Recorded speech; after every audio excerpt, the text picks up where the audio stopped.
Welcome to Mouseburg. You know, it ain't too friendly in these parts, but we rats make do. And today we open in on a young mouse, just trying to make his way in the world and make himself just a little bit of cheddar. Finally gonna get this cheddar, finally gonna get this gorgonzola. I have my money. Sweet Lord, please don't scam me. But I gotta get some grub first. I gotta get some grub. Let me get some grub. Could I please do a number 9?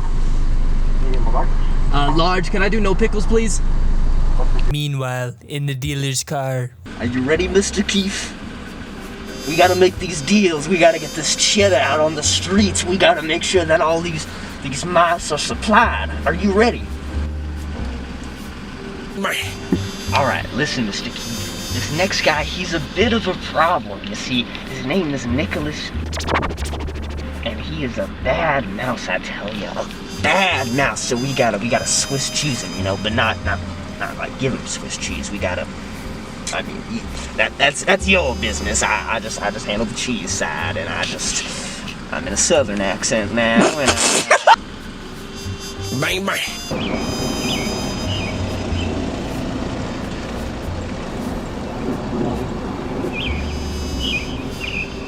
Hey, so you got the cheese, right? Of course we got the cheese. We got the gorgonzola and the mozzarella. You got what? The gorgonzola and the mozzarella. You got what? the gorgonzola and the mozzarella. Oh, cool. Okay, I'll get the gorgonzola. You got the gorgonzola, right?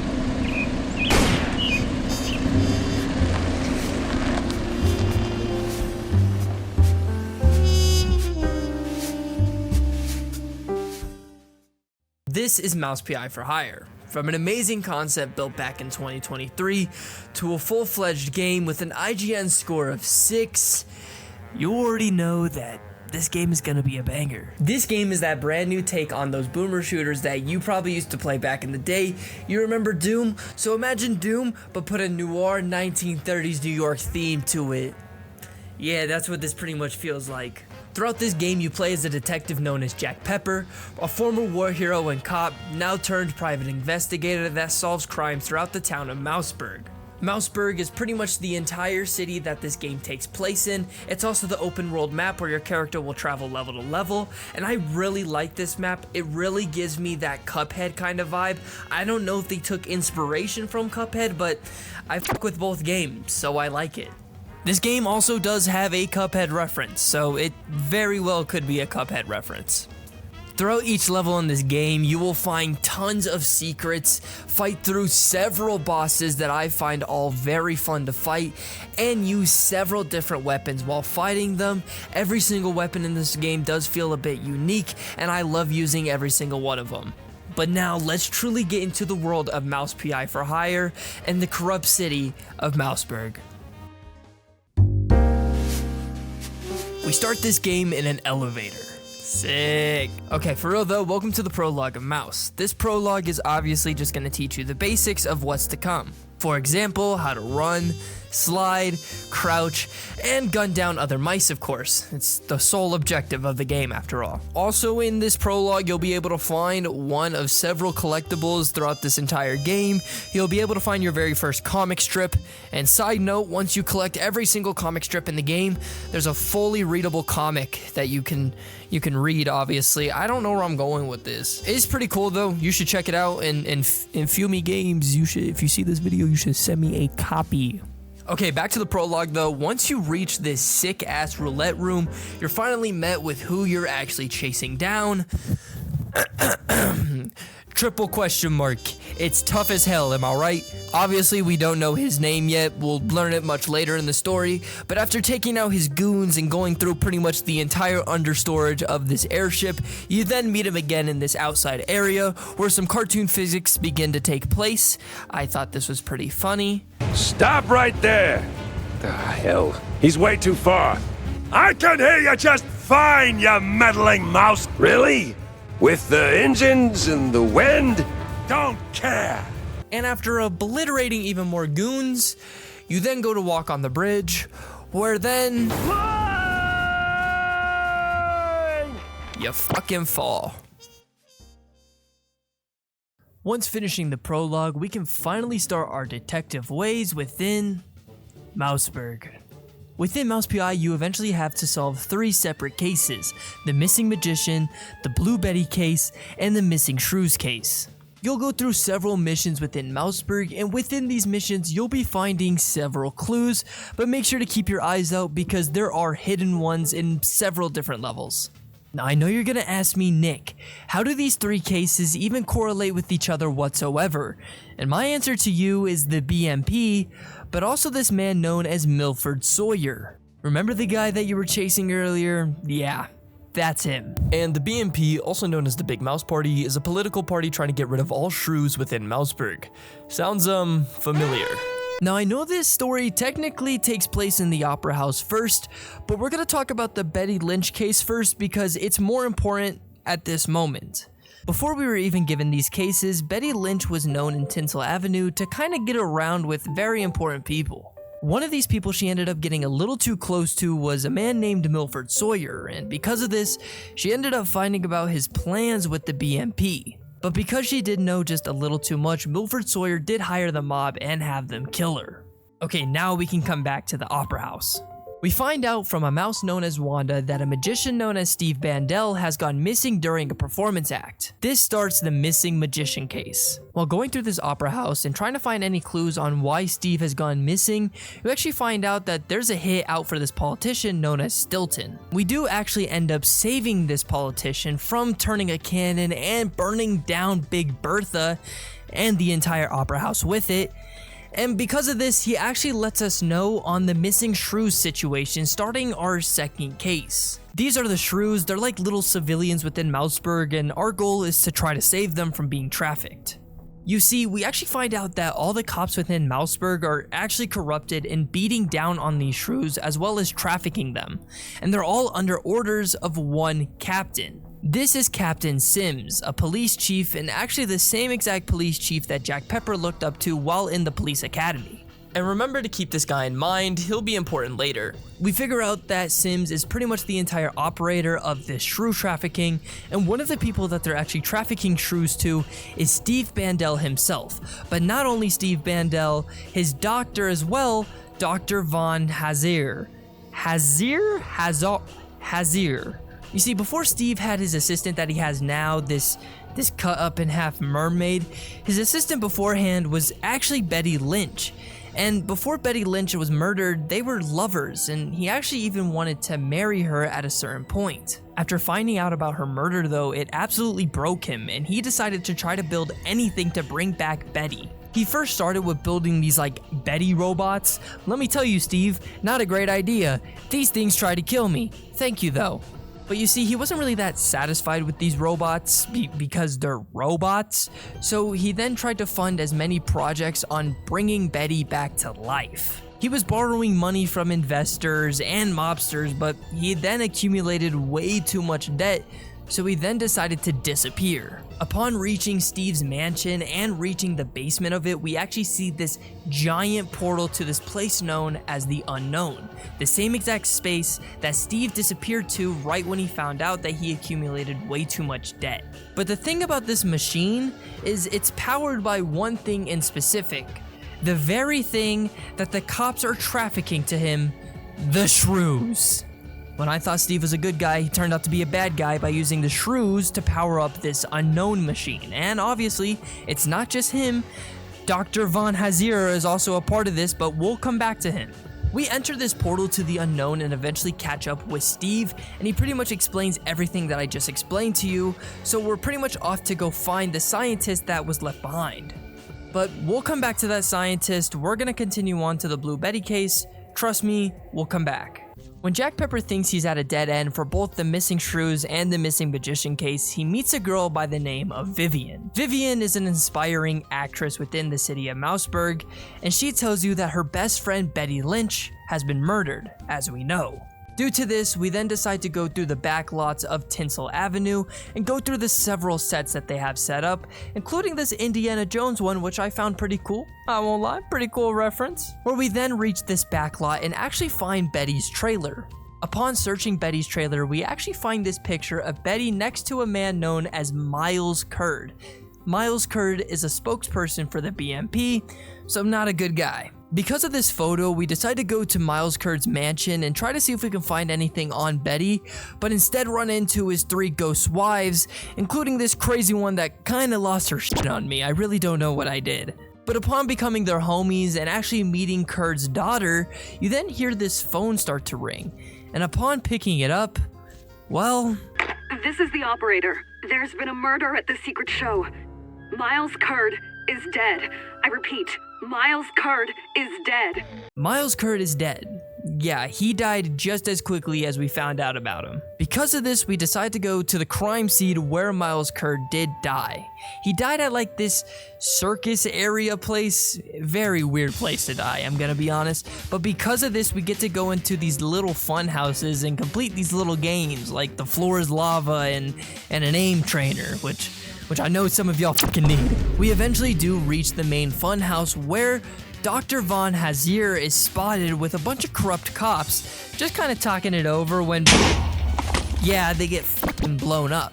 And after this, a hitman actually comes and tries to kill us, but, you know, he fails. He's kind of trash, I'm not gonna lie. And because of this, we actually find this steamboat ticket. Not a ticket, this is a key card. You actually find a ticket from this couple locked up in these cages. You actually don't even save them either. You just kind of take their ticket and run. It's kind of So, can you free us now? But now that we have this stuff for the boat, we can actually come back to the missing shrews case. With the steamboat ticket and keycard that we acquired back at the funhouse, we now are aboard the steamboat, and this is a very like VIP experience. See, this guy won't let you in, you gotta go find a card, you find out this guy's wife's cheating on him. Like, this thing's really fucking like VIP, you know? Dude, I'm so sorry about your wife, by the way. That was fucked. While going through the ship though, we eventually do find MPD Captain Sims talking to a bunch of BMP members. Obviously, because we see this, we're trying to snap a picture, but we leave the flash on, dude. Oh my god. Due to this, it starts an entire boss battle where Captain Sims starts to fly a plane around you, but you just shoot the cannons at him, take him down, causing all of the shrews to finally be free. My boys are free, and that finally puts an end to the missing shrews case. Now let's go back to the missing magician case. Now I know we pretty much saw the doctor get like blown up, but he actually escaped and actually went to his submarine. So we end up chasing him and he departs before us. So obviously we gotta make our own scuba gear. You know, we gotta start building our armor. So after getting a bunch of help from a bunch of mice around us, we're able to build our own scuba gear and finally dive into the water. And oh my god, I love this level. This is the only underwater part of the entire game, and it's really awesome, I'm not gonna lie. I love how detailed it is, and it is so beautiful for it being in black and white. I really can't explain that more. Alright, let me get back on track though. We then board the submarine where the doctor is on and start exploding the inside of his submarine. He then has enough of that, tries to fight us himself, but really stands like zero chance, so obviously we eliminate him, destroy the rest of his submarine, and depart off. And once we get back to the office and pin the rest of our clues, that finally puts a close on the missing magician case. Last but not least, let's wrap up this Betty Lynch murder case. So remember that funhouse we were in earlier? Well, something I forgot to mention was this elephant right here. See, this is the elephant that actually killed Miles Kurd. I'm a private dick. You see, before the show, this elephant right here was using blue cheese, and if you're wondering why I'm saying using, it's because blue cheese in this world is technically a narcotic. But during this use, it wasn't normal, and he accidentally kills Miles Kurd, intending that this batch of blue cheese that he received was actually laced purposely. But you see, this elephant ain't no snitch, so once leaving the funhouse, we venture off into the western backlot of Tinsel Avenue based on what the assassin says at the end of the mission. So we then venture into the Wild West set, where we then cause a little bit more mayhem and actually cause this train to break through a door. We're doing a little too much sometimes. But upon entering this room, we actually find a list that was left by Vivian, and strangely enough, it mentions the 16 tons of blue cheese. We do meet up with Vivian to confront her, but after confronting her, she pretty much just vanishes in front of us, leaving us with confusion pretty much. We then head back to Tinsel Avenue to catch up with Vivian and try to catch her before she flees. We then eventually figure out where she's hiding out, and it's in the most colorful spot in the entire game. Literally the only spot in the entire game with color. Goddamn, this place is beautiful. Our goal is to take out her bodyguard, but before doing so, we have to take out these other few bosses, like taking out a beast and Judge Judy. I don't know why. But then eventually we are able to fight her bodyguard and take him out. As we reach her room that she was hiding in, she quickly slips away while leaving a note behind. The note that she leaves does let us know that the BMP was involved in Betty's death, and Vivian truly does get away. We truly don't get any updates on Vivian for the rest of the game, and that wraps up the Blue Betty case. Upon reaching back to the PI office and pinning our final set of clues, we then see our final clue of the BMP poster. We finally take a rest, take a break, take a nap, you know? Detectives need a nap, we need that rest. Just kidding, the entire office is completely in flames and our goal is to escape it. And sadly enough, all the clues that we collected for the past 7 to 8 hours have all burned up. Fucking waste of my time. We do eventually escape the burning building from the help of Wanda, but Jack Pepper is just stumped at this point. I mean, all of his clues are completely burned up, his office is completely ashed up, he has no idea what to do. But he looks in the mirror, and Steve Bandel lets him know that, hey, I got an audio tape that'll expose the hell out of them. Go to my mansion and find it, bro. So with that, Jack Pepper heads off to Steve Bandel's mansion, finds the secret recording that he was talking about, and goes to go expose the entirety of the BMP. As we blast through what I can only presume is like the entrance of this giant BMP meeting, we find Wanda and we let her know about the audio tape that we found from Bandel's mansion.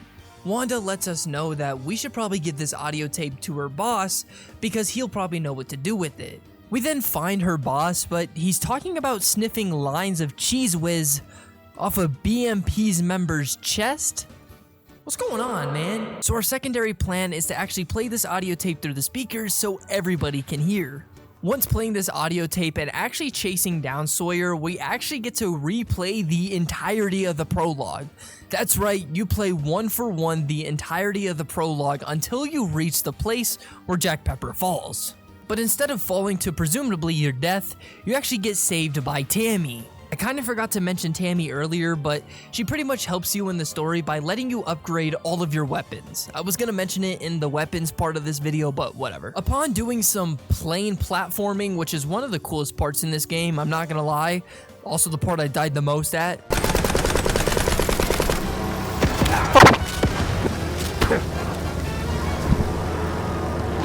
Let me on! No! Ah! Oh, my cue! Go! We then get back on the airship to finally fight Sawyer himself. But before fighting him, we have to get through these lasers and his group of people and his bodyguard. But once finally getting through those 3 stages of grief, we can finally fight Sawyer himself. Now, I won't lie, this fight was pretty tough. I'll talk about it a little bit more later, but after officially completing this fight and beating Sawyer, we give him that last little punch and save our boy John to complete this very last mission and save the city of Mouseburg from BMP after all. At least for now. Now that we've briefly gone over the story, I want to talk about the gameplay and the weapon play, you know, the most important part of the game after all. I want to go over all the weapons that you'll acquire within Mouse PI, but also some of the bosses that you'll run into during the story.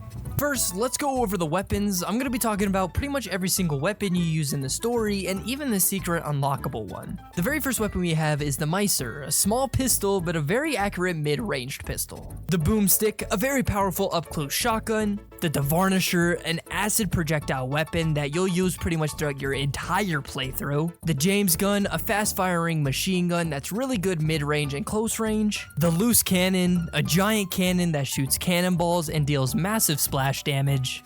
The Kiss Kiss, a 2-shot shotgun that deals burning damage. The Jarhead, a fairly unique weapon that uses the power from this little brain to either A, confuse enemies, or B, explode their heads. The Hellraiser, a chainsaw-like melee weapon and the only melee weapon that you actually unlock in the story. the freeze ray, a weapon that allows you to freeze enemies and kick them only once to kill them, and last but not least, the XD1 Mouseifier, a small ammo weapon that pretty much eliminates any mouse instantly. You'll get this by putting 20 Spike D tokens into this machine right here, and you get these by playing baseball or by doing side missions. I'm not really gonna get into baseball in this video because, to be quite frank with you, I don't care for it. Now, you could technically classify the dynamite as a weapon because it does do damage to enemies, but let's be real, you're only ever using that to explode walls and other things, so we're not really gonna count it for this. Don't get me wrong, all the weapons in this game are cool, but I really do think that there are two that could easily get replaced, and those are the Kiss Kiss and the Hellraiser. Listen, I don't know if any of you really use the Kiss Kiss or Hellraiser in your playthrough. Me personally, I maybe used the Kiss Kiss once or twice against bosses and literally never brought out the Hellraiser. This thing was useless, especially in Super Sleuth. I do remember in like the earliest build of this game, you were able to use a sniper, and I do kind of wish that that sniper was still a weapon. It would be very useful for certain bosses and the snipers themselves. But who knows, there's still unreleased DLC for this game, so there could be even more weapons for us to find. There are also power-ups in the game that take inspiration from other old-style cartoons, like the Popeye spinach, the Cuphead coffee, and using the Mario pipe basically. I'll be honest, I barely used the shop in this game. I only ever really used it to buy the collectibles that I missed out on my main save, but I really wish that you could buy the Popeye spinach here or the Cuphead coffee here, so you could use it in any level. I really do think that that would be an awesome addition to the game. I think this is also a good moment to segue into the bosses portion of this video. Now, technically, there's 18 boss fights within the story mode, and they all feel really unique, excluding the Hitman because you do fight him twice, but I really did love fighting every single boss and finding out how different they were. For example, the Prima Donna is the very first boss in the game. She's a fairly easy one and lets you get free hits and just charges at you. Nothing really special, but a super easy beginning boss. But then you have this gator that's in the middle of a sewer who has a giant Gatling gun, and the easiest way to defeat him is throwing barrels at him. You can see, very different. I would have to say that my favorite fight without a doubt is the very last fight with Sawyer. It not only feels like the hardest boss fight in the game, but the most fun. I did feel like I was gonna die at the very end because, as you can just see right here, yeah, I don't even know what's going on half the time, but this was just such a, a very all over the place fight, but in a good way. But I also feel like saying that Sawyer is my favorite boss in the game is kind of lame because he's the last, so I'm actually gonna give it to Vivian's bodyguard. Not only was the area where you fight this boss just so beautiful, but it truly did feel a bit challenging. He keeps going underground, coming back up, shooting you while sending enemies right at you, but once you eventually get him weak enough, he decides to settle it with a one-on-one, hand-on-hand combat. And I just love this fight so much because at the end of it, you just fight fist to fist while a giant circle of fire crowds you guys in closer and closer together. But where everyone has a favorite, they also have a least favorite. So my least favorite boss in this game is the Mad Cultist. This is the most nothing burger boss in the entire game, I'm gonna be honest. All this guy really does is throw dynamite at you. That's literally it. He just throws dynamite at you, the floor explodes, he's super easy to kill. I just really don't know why he's considered a main boss in this game, so that's why he's my least favorite. But let me know down in the comments down below if you guys have beaten this game, what your favorite and least favorite boss is, because I am truly curious. In my humble opinion, I truly do feel like Mouse PI is one of the best games that we've received this year. With the amazing and beautiful level design that this game delivers, to the super fun and satisfying gunplay, and the tons of unique enemies and challenging bosses, besides the cultist boss you below, Mouse PI is truly a game that I would recommend to all of you if you truly do have the extra time. Obviously, I wasn't able to attack every single detail of the story, so that's why I truly recommend that you guys play through the game yourself. The story is truly incredible, and Jack Pepper being played by Troy Baker was one of the best decisions ever. It is one of the best voice acting jobs in a video game, in my opinion. Now, I know you're probably asking, why did I title this video the second best Rodent game if I'm just glazing it over and over and over again? Well, it's because there's one above that, and that game goes to Ratatouille the video game.